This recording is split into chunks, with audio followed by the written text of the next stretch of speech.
Bonjour, bienvenue pour cette 5e semaine de vidéo. Donc cette semaine, on va changer un petit peu de thème. On va partir sur quelque chose qui s'appelle le do it yourself, c'est-à-dire faites-le vous-même. On va faire des petites choses que l'on va imprimer en grande partie. Et on va commencer aujourd'hui par imprimer ces timbres. Parce que j'imagine que vous êtes un petit peu comme tout le monde, le bureau de poste n'est pas toujours ouvert en ce moment.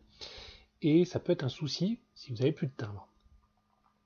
Donc ce que je vais vous montrer, c'est qu'à partir du site de la Poste, vous pouvez imprimer vos timbres directement sur une enveloppe, sur un papier autocollant, ou alors directement sur une feuille blanche toute bête que vous découperez, que vous collerez ensuite sur votre enveloppe.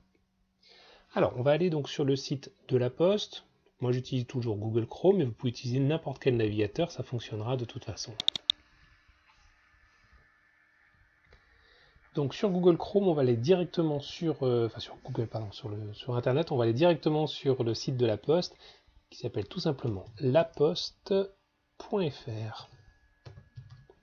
Donc tout attaché, il n'y a jamais d'espace dans les noms de sites Internet. Vous arrivez donc sur le site de la Poste et si vous voulez donc imprimer vos timbres, il faudra dire que vous allez vouloir envoyer un colis ou un courrier. Sur cette nouvelle page, vous allez aller sur envoyer un courrier. Vous cliquez donc avec le bouton gauche. Et ensuite, on va vous proposer différentes choses. Donc nous, ce que l'on veut, c'est des timbres à imprimer, la première ligne.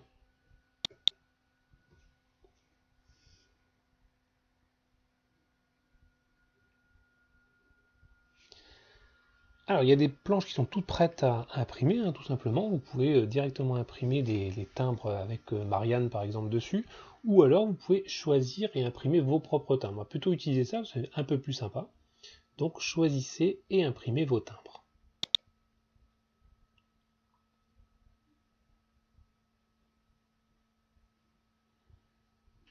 Alors, on est dans l'étape 1, caractéristiques et personnalisation. Donc, il y a des visuels qui vous sont proposés. Donc, ça, c'est votre timbre. Pour l'instant, il va nous coûter 0,94 €. C'est le prix d'un timbre pour la France métropolitaine sur une lettre verte, lettre classique, pour un courrier de moins de 20 grammes. C'est un courrier classique. Alors, je peux choisir différents visuels. Tac.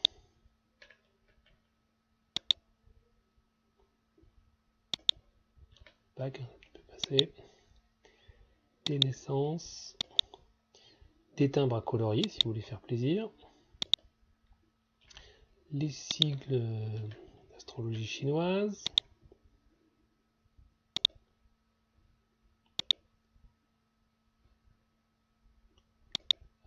Du chocolat. Le cinéma, ainsi de suite. Vous pouvez choisir vraiment parmi plein de modèles qui vous sont proposés. Alors, on va prendre le do it yourself, faites-le vous-même. Maintenant que j'ai choisi mon visuel, je vais passer à l'étape suivante. Donc je clique sur le bouton bleu, étape suivante.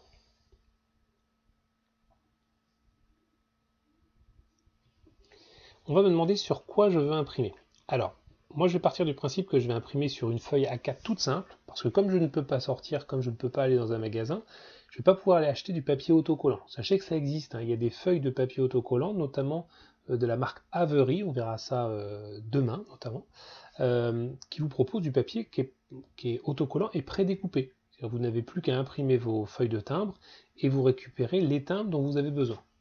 On peut aussi imprimer directement sur l'enveloppe.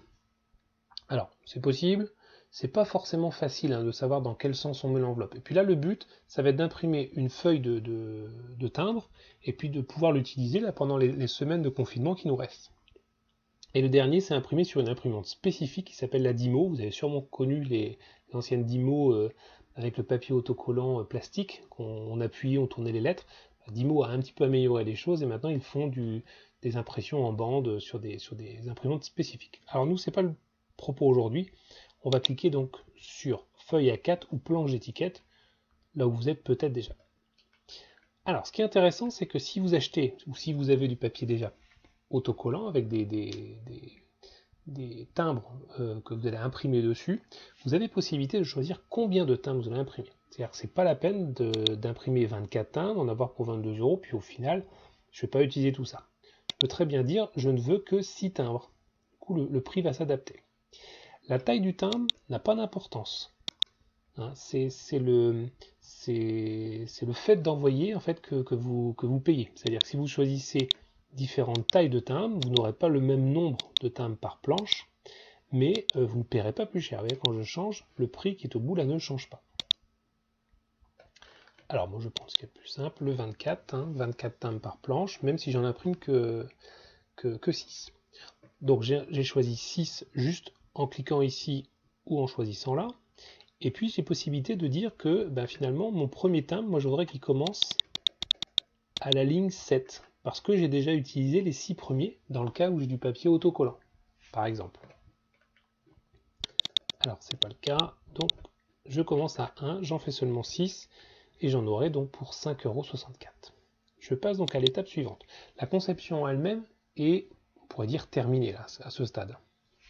Donc on va me faire un petit récapitulatif. Donc j'ai choisi des timbres à tarif unitaire à 0,94 €. J'en ai pris 6, donc j'en aurai pour 5,64 €. J'ajoute donc à mon panier.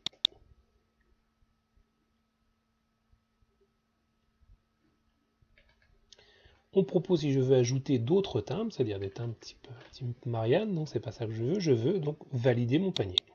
Vous avez remarqué qu'en haut il y a un petit 1 devant mon panier, donc ça signifie que j'ai déjà pris une chose. Si vous avez un compte La Poste, si vous avez déjà créé un compte La Poste, vous mettrez votre adresse mail et le mot de passe que vous avez utilisé. Si vous n'avez pas de compte La Poste, on va vous demander d'en créer un. C'est souvent très facile, hein. On vous demande votre adresse mail, de choisir un mot de passe, et parfois il faut retourner dans votre adresse mail juste pour confirmer. C'est facile, hein. Faut pas avoir peur de créer des comptes, surtout sur des sites comme La Poste. La Poste, c'est un site sérieux, notamment là pour payer avec, il va falloir payer un moment avec la carte bancaire, c'est un site sérieux, hein, donc il n'y a pas de souci en particulier. Alors justement, quand on paye sur Internet, on fait très attention. Il y a deux choses auxquelles il faut faire attention. D'abord, il faut être sûr d'être sur le bon site. On est bien sur le site de La Poste, c'est nous qui avons fait la démarche pour y aller.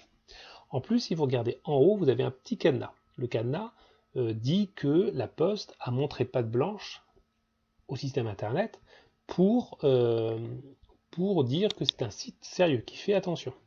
Elle a un certificat pour ça qui est valide. Si vous n'avez pas le cadenas, ou si le nom du site vous paraît bizarre, il ne faut mieux pas donner votre numéro de carte bancaire. Alors moi je vais payer donc avec une carte bancaire. D'abord on va me demander de cocher la case pour dire si j'ai lu et j'ai accepté les conditions générales d'utilisation. Et ensuite je valide et je paye. On va me demander quel type de carte bancaire j'utilise. Donc une Visa, une carte bleue, une Mastercard ou un système qui s'appelle Paylib. Paylib, votre banque doit vous le proposer. Vous pouvez par exemple payer directement avec votre téléphone portable. Donc moi j'utilise une Mastercard. Et je vais donc être redirigé vers le site de la banque postale, puisque la Poste a aussi un système qui s'appelle la banque postale. Avant de donner mon numéro de carte bleue, je jette un petit coup d'œil, je vérifie que le cadenas est bien en haut. Il est bien en haut, donc je peux donner mon numéro de carte bleue. Ici, je donne le numéro qui se trouve sur la face avant de la carte. J'indique la date d'expiration et le cryptogramme, c'est les 3 chiffres qui se trouvent à l'arrière de la carte. Systématiquement, on va vous demander si vous voulez enregistrer cette carte. Je ne suis pas très fan de ce système, bien qu'il y ait des sites qui le fassent automatiquement. Notamment, un site comme Amazon ne vous demande pas, hein. Il enregistre directement votre adresse, votre numéro de carte bancaire. Quand vous aurez payé, c'est Google peut-être qui va vous le demander. Google Chrome va vous demander est-ce que vous voulez enregistrer cette carte. C'est pareil, il vaut mieux pas. Voilà. Une fois que vous avez rentré votre numéro de carte, vous validez. Une vérification va s'opérer. Alors pour des petites sommes comme ça, parfois ça va passer directement. Parfois, on va vous demander d'envoyer une vérification sur votre téléphone portable. Donc on va vous donner un chiffre sur votre téléphone par SMS qu'il faudra redonner au site. Du coup, votre commande sera validée et vous pourrez donc récupérer votre planche de timbre. Alors je vais vous montrer la planche de timbre, comment elle se...